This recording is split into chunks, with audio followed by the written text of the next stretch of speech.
મહેસાણા મહાનગરપાલિકાને 1 વર્ષ પૂર્ણ થતાં શહેરના પંડિત દીનદયાળ ઉપાધ્યાય ટાઉન હોલ ખાતે ભવ્ય કાર્યક્રમનું આયોજન કરવામાં આવ્યું હતું। વર્ષ 2026ના પ્રથમ દિવસે આયોજિત આ કાર્યક્રમમાં રાજ્યના મુખ્યમંત્રી ભૂપેન્દ્ર પટેલની અધ્યક્ષતામાં મહેસાણા જિલ્લામાં કુલ 836 કરોડ રૂપિયાના વિકાસ કાર્યોનું લોકાર્પણ કરવામાં આવ્યું। દીપ પ્રાગટ્યથી કાર્યક્રમની શરૂઆત કરવામાં આવી। આ પ્રસંગે મુખ્યમંત્રી ભૂપેન્દ્ર પટેલે મહેસાણાથી વિકાસ વિષયક મહત્વપૂર્ણ સંબોધન કરતા જણાવ્યું કે વિકાસ અને વિકાસની રાજનીતિ આપણે સાચી રીતે સમજવી પડશે। મુખ્યમંત્રીએ જણાવ્યું કે મહેસાણા એક સમય એવો જિલ્લો હતો કે જ્યાં પાણી અને વીજળી માટે લોકો સંઘર્ષ કરતા। સાંજના સમયે વીજળી માટે માંગ થતી હતી, જ્યારે આજે 24 કલાક વીજળી ઉપલબ્ધ છે। આ બધું દૂરંદેશી નેતૃત્વનું પરિણામ છે। તેમણે ઉમેર્યું કે માનનીય નરેન્દ્ર મોદીએ ક્યારેય નાના સ્તરે વિચાર્યું નથી। ગુજરાતનો પાયો મજબૂત બનાવ્યો છે। નાણાકીય વ્યવસ્થાઓમાં આજે આખા દેશમાં ગુજરાત નંબર 1 છે। 9 મહાનગરપાલિકાઓને મજબૂત બનાવવામાં આવી છે। મુખ્યમંત્રીએ સ્પષ્ટ કર્યું છે કે સરકાર પાસે પૈસાની કમી નથી, પરંતુ કામ ગુણવત્તાવાળું હોવું જોઈએ। ક્વોલિટી પર ભાર મૂકી વિકાસ આગળ વધારવામાં આવી રહ્યો છે। મહેસાણા મહાનગરપાલિકાનું વિકાસ વિઝન તૈયાર છે। રોડ ડેવલપમેન્ટમાં પણ એ રીતે આયોજન થયું છે કે વારંવાર રોડ તોડવાની જરૂર ન પડે। તેમણે જણાવ્યું કે સરકારની ખોટી રીતે કોઈને હેરાન કરવાની માનસિકતા નથી। વડાપ્રધાન દ્વારા આપવામાં આવેલા નવસંકલ્પોને જીવનનો સ્વભાવ બનાવવો જરૂરી છે। મુખ્યમંત્રી આવે ત્યારે જ રોડ સાફ થાય એવું નહીં, પરંતુ દરરોજ રોડ ચોખ્ખા રહે જરૂરી છે। પર્યાવરણ અને જળ સંચય અંગે મુખ્યમંત્રીએ જણાવ્યું કે દરેક જિલ્લામાં 75 અમૃત સરોવરો બનાવવામાં આવ્યા છે। વરસાદનું પાણી જ્યાં સંગ્રહ કરી શકાય ત્યાં કરવું જોઈએ, નહીંતર તેને જમીનમાં ઉતારવાનો પ્રયાસ કરવો જોઈએ। રિચાર્જિંગ બોર માટે સરકાર દ્વારા ગ્રાન્ટ આપવામાં આવી છે। સામાજિક વિકાસ અંગે તેમણે ઉમેર્યું કે નાનામાં નાના માણસને મુખ્ય ધારામાં લાવવાનો પ્રયાસ થયો છે। આવકની મર્યાદા દૂર કરી લોકોને આયુષ્માન કાર્ડ આપવામાં આવ્યા છે। ઝૂંપડપટ્ટીમાં રહેતા લોકોને પહેલા પાકા મકાન આપવામાં આવ્યા, ત્યારબાદ અમદાવાદ રિવરફ્રન્ટ બનાવાયો। પર્યટન અને સંસ્કૃતિ અંગે મુખ્યમંત્રીએ જણાવ્યું કે ભારતમાં ફરવાલાયક જેટલા સ્થળો છે તે પહેલાં જોવા જોઈએ। રણોત્સવ જોવા માટે આજે આખી દુનિયાથી લોકો આવે છે। અમદાવાદનો રિવરફ્રન્ટ સમગ્ર દેશને ગૌરવ અપાવે એવો બન્યો છે। અંતમાં મુખ્યમંત્રીએ કહ્યું કે વિકસિત ગુજરાત અને વિકસિત ભારત 2047 સુધી બનાવવાનો આપણો સંકલ્પ છે અને તે દિશામાં સતત કામ ચાલી રહ્યું છે।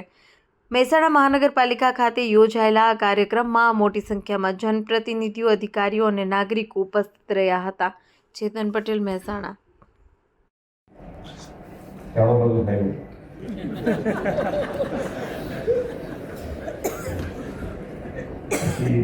આમાં શું છે, એક દિવસે આટલું બધું આપણે ટેવાયેલા નથી એમ એટલે હવે પણ આપણે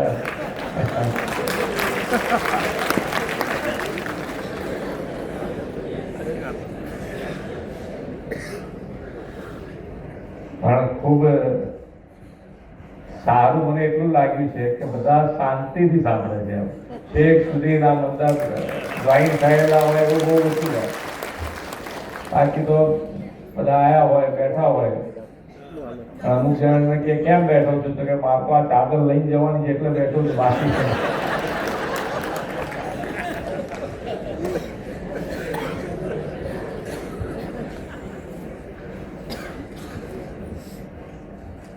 વિકાસ અને વિકાસની રાજનીતિ એ આપણે સમજવી જ પડે કે અહીંયા આગળ આજે તમે જુઓ તો મારા સ્ટેજ ઉપર જુઓ, સામે જુઓ, બધા ઘણા બધા વડીલ બેઠા છે કે જેણે ગુજરાત અને ગુજરાત જ્યારે મહારાષ્ટ્રથી છૂટું પડ્યું ત્યારે ગુજરાતની પરિસ્થિતિ અને ગુજરાતમાં વિકાસ થવો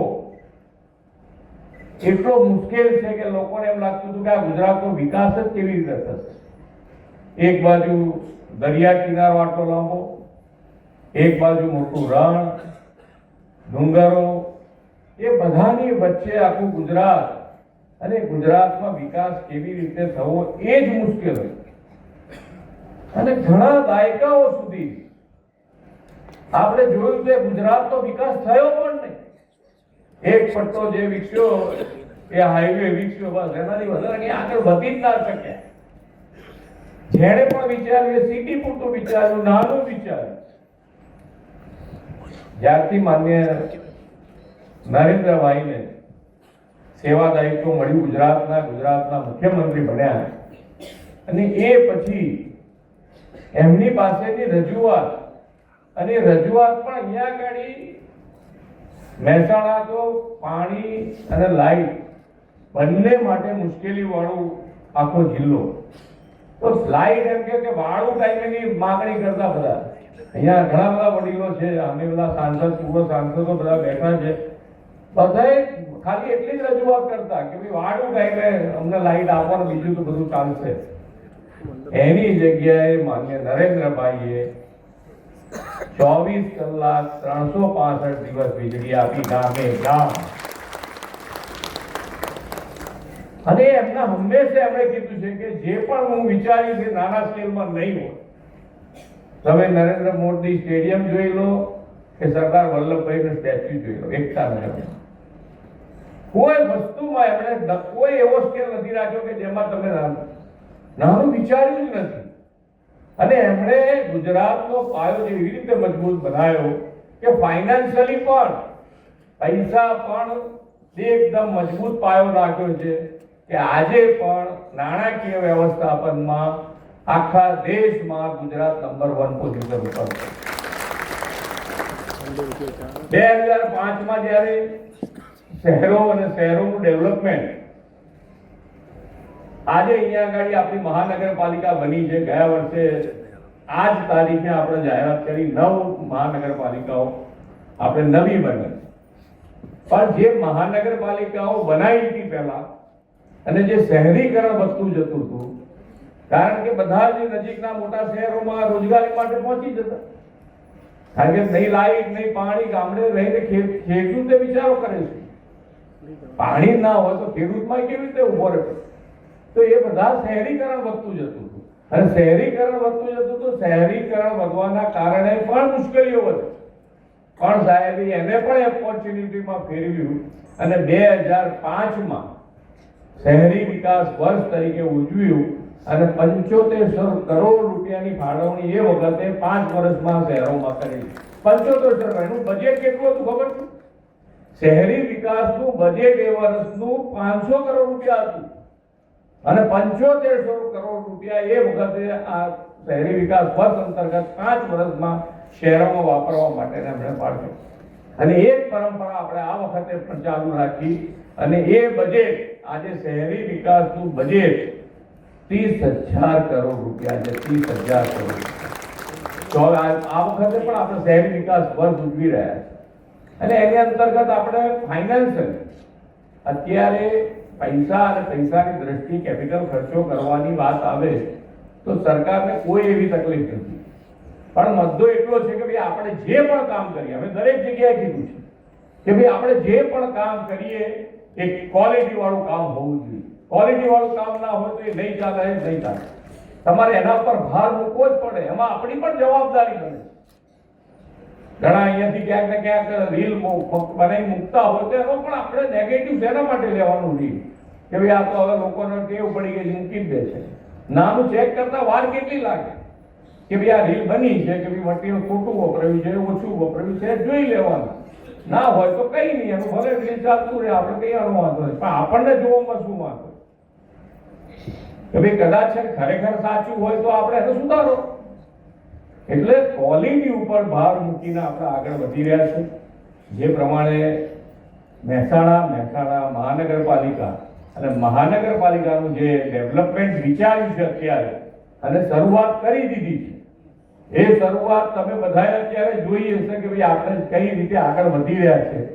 અને એ એટલું સુંદર કે ભાઈ આજે દરેક વસ્તુ તમે જુઓ કે ભાઈ ડેવલપમેન્ટ જે થઈ રહ્યું છે એમાં જો સૌથી વધારે આપણને ખ્યાલ આવે કે ના આવે, પણ જે ત્યાં ગાડી ગંદુ રહેતું હતું એ ચોખ્ખું રહેવા માંડ્યું, એનો આનંદ ડબલ છે આપણને. કારણ કે રોજ કરો ત્યાંથી નીકળતા હોય તો ત્યાં ગંદકી દેખાતી હોય એટલે એટલું વધારાની જગ્યા હોય એમાં, કારણ કે જે આવે ત્યાં ગાડી નાખી દે કઈ બી. એટલે આજે જેની અંદર ડેવલપમેન્ટ થયું છે એ તો ચોખ્ખું થઈ ગયું છે, પણ સ્ટ્રક્ચરની અંદર મૂક્યા છે કે તમને બેસવું ગમે ત્યાં એ બધાની વ્યવસ્થા થઈ.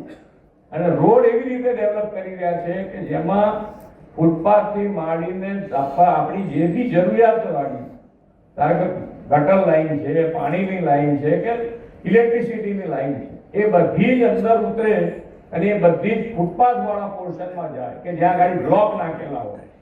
એટલે રોડ વારે ઘડીએ તોડવો ના પડે એ ડિઝાઇન સાથે મહેસાણા આગળ વધી રહ્યું છે. એમાં આપ સૌનો પણ ખૂબ સારો સાથ અને સહકાર મળી રહ્યો છે. નહીંતર ઘણી વખતે જ્યારે ડેવલપમેન્ટ આવે એટલે બીજા બધાનું તૂટતું હોય ત્યાં સુધી વાંધો ના આવે આપણને, પણ જ્યારે આપણું તોડવાનું આવે ત્યારે પછી આપણને આ બધું ના ચાલે, આ લોકો તો આરા ધક્કામાં જે તોડવા એટલે ભાઈ અત્યારે આટલા બધાનું તોડી ના આવ્યા ઉમેશ કરવા વાંધો ના આવે. અને હવે તને આજે એટલે રહેવાનું થોડું ઘણું જ્યારે પોતાના ઉપર આવે ત્યારે થોડી તકલીફ પડે, પણ ક્યાંય ખોટી રીતે કોઈને હેરાનગતિ કરવાની અમારી પણ માનસિકતા ના કે રોડ જ છે અને રોડ જ ડેવલપ કરવો છે. આપણે કોઈની જગ્યા જે બિઝનેસમેન હોય કે કોઈની દુકાન હોય તો એની આગળની કોઈ જગ્યાએ એમની આપણે નથી જોઈતી, પણ વધારાનું અત્યાર સુધી વાપરતા હતા તો ભલે વાપરતા હતા, એમાં અમને કોઈ તકલીફ નથી, અમને આનંદ જ છે, ભલે વાપરીશું, તમે કમાયા તો આનંદની વાત છે. પણ હવે જ્યારે જરૂર પડી છે, લોકોની જરૂરિયાત ઊભી થઈ છે, લોકો માટે કરી રહ્યા છે, ત્યારે એ વસ્તુ સહજતાથી બધા પાછી આપીને સારું ડેવલપમેન્ટમાં આપ સૌ સાથ પુરાવો. અને 9 એવા સંકલ્પો માન્ય વડાપ્રધાનશ્રીએ જે આપ્યા છે એમાંથી 2-3 તો આપણે સહજ સ્વભાવ બનાવી દેવો પડે કે ભાઈ અત્યારે મેં હમણાં સાથે પ્રમુખ 2 જણ ગાડીમાં આવતા હતા, મેં કહું આ ચોખ્ખાઈ અત્યારે તો દેખાય છે સારી, આવી રોજ રહેશે કે નથી રહેશે.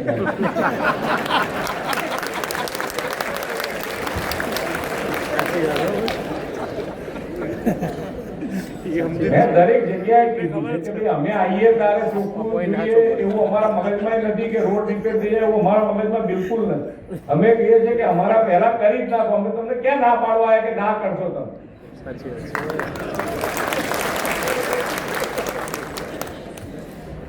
પણ ના કહે છે કે ચોખ્ખું તો રહે છે હવે આવું એટલે વાંધો નથી. એટલે હવે તમારે જોરથી કહેવાનું કે હા રહેશે કે નહીં. હવે અમને આ નથી કે આ બરોબર છે.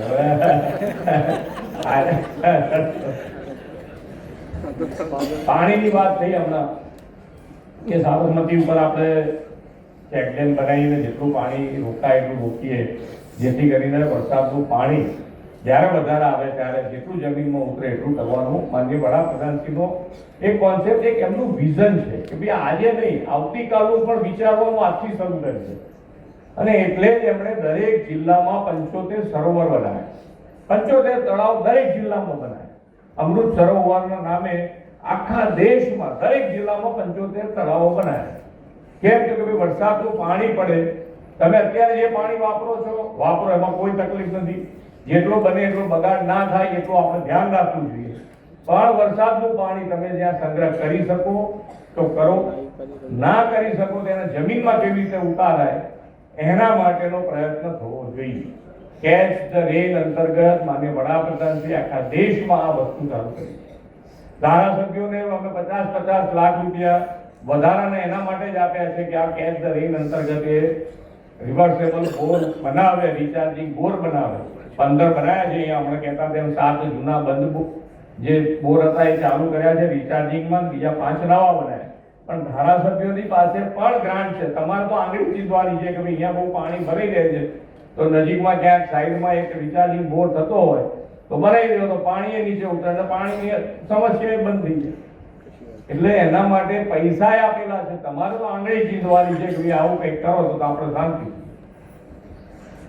બાકી તો બધી જ યોજનાઓ જેટલી 9 સંકલ્પોમાં આપણી હેલ્થ સારી રહે, હેલ્થ સારી રહેવા માટે યોગ કરવાની વાત છે, એમાં ક્યાં પૈસા ખર્ચવાના છે. સ્વચ્છતા રાખવાની વાત છે તો આપણે એમાં સહકાર જ આપવાનો છે. સ્વચ્છતામાં આપણે સહકાર આપતા જઈએ તેમાં પૈસાનો ક્યાં ખર્ચો છે. અને યોગ ના કરી શકે તો એની તો અત્યારે વ્યવસ્થા કરી છે. હમણાં ઋષિકેશભાઈ કહેતા હતા કે બધા પાસે આયુષ્યમાન કાર્ડ છે, યોગ ના કરે તો માથા પડે તો કાર્ડ છે વાપરીને ગમે તે હોસ્પિટલમાં દાખલ થઈ જાય કરી દે. અને કેટલું વિચાર્યું છે સાહેબ, તમે વિચારો કે આજે દરેક જણ, આજે નાનામાં નાના માણસનું હંમેશા માન્ય વડાપ્રધાનશ્રીએ એક જ વિચાર કર્યો કે નાનામાં નાનો માણસ મુખ્ય ધારામાં કેવી રીતે આવે એના માટેનો પ્રયત્ન કર્યો. અને એટલે જ આજે તમે જુઓ તો જે કાર્ડ છે એ કાર્ડના હિસાબે લોકોને પોતાની એટલી બધી સુરક્ષા લાગે છે કે એમને એમ થાય કે હવે ખરેખર કાર્ડ હોવાના કારણે લોકો માંદા નથી પડતા. પેલા ચિંતા થયા કરે કે માંદા પડીશું તો શું થશે. અને ઘણા ઘરો અત્યારે આપણને ઉદાહરણ મળે છે.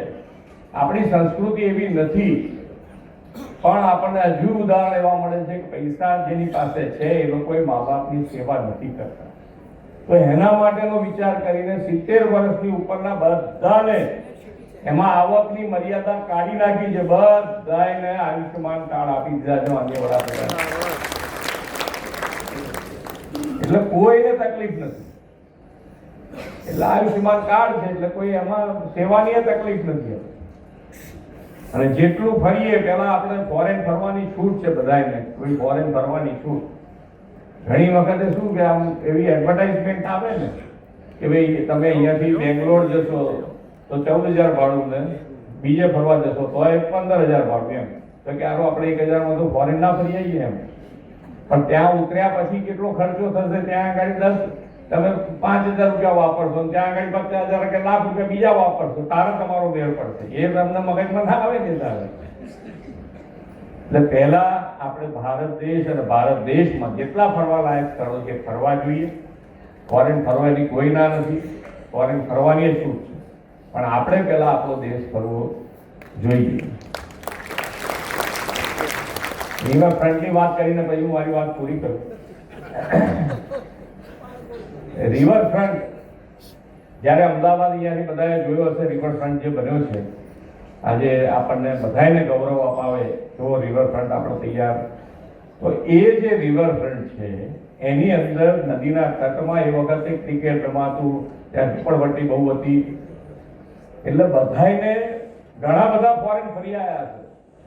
કેટલાય સીએમ બન્યા હશે, બધાએ ફોરેન ફર્યા હશે, બધાને રિવરફ્રન્ટ ખબર પડતી હશે. પણ બધાને એમ કે જો આ રિવરફ્રન્ટ બનાવવા જઈએ, અહીંયા ત્યાં ઝૂંપડા હટાવવાના થાય તો આપણે હટી જઈએ તો શું? એટલે એ પોલિટિકલ વિલ હોવી જોઈએ. પોલિટિકલ વિલ અને કોઈને હેરાનગતિ નહીં. આજે જેટલા ત્યાં ઝૂંપડાપટ્ટી હતી એ બધાને પાકા મકાન આપીને શિફ્ટ કર્યા અને પછી આ રિવરફ્રન્ટ કર્યા. એટલે વિકાસ કર્યો છે તો પણ નાનામાં નાના માણસોને કીધું એનું ધ્યાન રાખી અને પછી વિકાસ કર્યો. એટલે આ એમની પોલિટિકલ વિલ પણ એટલી પાવરફુલ, ભવિષ્ય પણ એમને મગજમાં આવી જાય કે આગળ ખૂબ. આના પછી ધારો કે અત્યારે રણોત્સવ 2006માં સફેદ રણ તો કેટલાય વર્ષોથી નહીં બનતું હોય, કેટલા વર્ષોથી બનતું હશે, પણ કોઈના મગજમાં વિચાર ના આવે. એ નરેન્દ્રભાઈને જ વિચાર આવી જશે. તો આજે એ વખતે 2006માં એ બોલેલા છે માનનીય વડાપ્રધાન શ્રી કે આ રણોત્સવ જોવા માટે દુનિયા અહીંયા પર આવશે. આજે તમે જુઓ આખી દુનિયાના લોકો ત્યાં રણોત્સવ જોવા માટે ત્યાં પહોંચ્યા. એટલે ખૂબ વિઝનરી લીડર આપણને મળ્યા છે ને એમનું એક જ કાર્ય મંત્ર છે. અને એ કાર્ય મંત્ર જો આપણે સાથે રહીને બધાએ અપનાવીએ તો જે એમનો સંકલ્પ છે કે વિકસિત ગુજરાત, વિકસિત ભારત બનાવવું છે 2047 સુધીમાં, અને વિકસિત ગુજરાત માટે આપણે સૌનો સાથ, સૌનો વિકાસ, સૌનો વિશ્વાસ અને સૌના પ્રયાસથી આપણે વિકસિત ગુજરાત બનાવીએ. એમાં આપ સૌ સહયોગ આપો એ જ અભ્યર્થના સાથે વિરમું છું. ભારત માતા કી જય. વંદે. વિકલ્પનું લોકાર્પણ. આજે મહેસાણા મહાનગરપાલિકાને સ્થાપના થઈ હતી, 1 વર્ષ પૂર્ણ થયા. 1 વર્ષની ઉપલબ્ધિમાં અમારી વચ્ચે આજે માનનીય મુખ્યમંત્રી સાહેબ હાજર હતા. એમની હાજરીમાં આપણે લગભગ 141 કરોડના વિવિધ વિકાસ કામોનું ખાતમુહૂર્ત અને લોકાર્પણ કર્યું. આ કામોમાં સ્માર્ટ લાઇબ્રેરી, સ્માર્ટ સ્કૂલ, આંગણવાડી, પછી રોડ, રસ્તા, આ તમામ પ્રકારના કામોને આવરી લેવામાં આવ્યું છે. ખાસ કરીને આપણે સ્પેસ મેકિંગમાં કેવા પ્રકારનું? પ્લેસ મેકિંગમાં આપણે જ્યાં એક બહુ અનયુઝ જગ્યા હતી, જ્યાં લોકોએ અગાઉ દબાણ કર્યું હતું, એ જગ્યા ઉપર આપણે દબાણ દૂર કરીને સરસ સાંજે લોકો ફેમિલી સાથે, મિત્રો સાથે આવીને બેસી શકે, સાંજને વ્યવસ્થિત માની શકે એ મુજબનું આપણે પ્લેસ મેકિંગ કર્યું છે. અને એને આપણે ત્યાં ફૂડ જોઈન્ટ જેવું ડેવલપ કરશું તો લોકો સાંજે બેસીને ત્યાં નાઇટ લાઈફ એન્જોય કરી શકે એ રીતે આપણે ડેવલપ કર્યું છે. વોલ પેઇન્ટિંગ દ્વારા મનમોહક મહેસાણા બનાવવા જઈ રહ્યા છે, એ બાબત આપણે મહેસાણાના વિવિધ વિસ્તારોમાં theme based painting 3D wall paintings કરી છે, જેના થકી જે અગાઉ શહેર ગંદુ લાગતું હતું, લોકોને પાનની પિચકારી મારવાની ઈચ્છા થતી હતી, એ અટકે અને શહેર એક આપણું સારું લાગે, સાથે સાથે આપણી જે વિરાસત છે, આપણી સંસ્કૃતિ એ પણ જળવાઈ રહી, એ એંગલથી આપણે અલગ અલગ વિસ્તારોમાં વોલ પેઇન્ટિંગ કરીએ છીએ.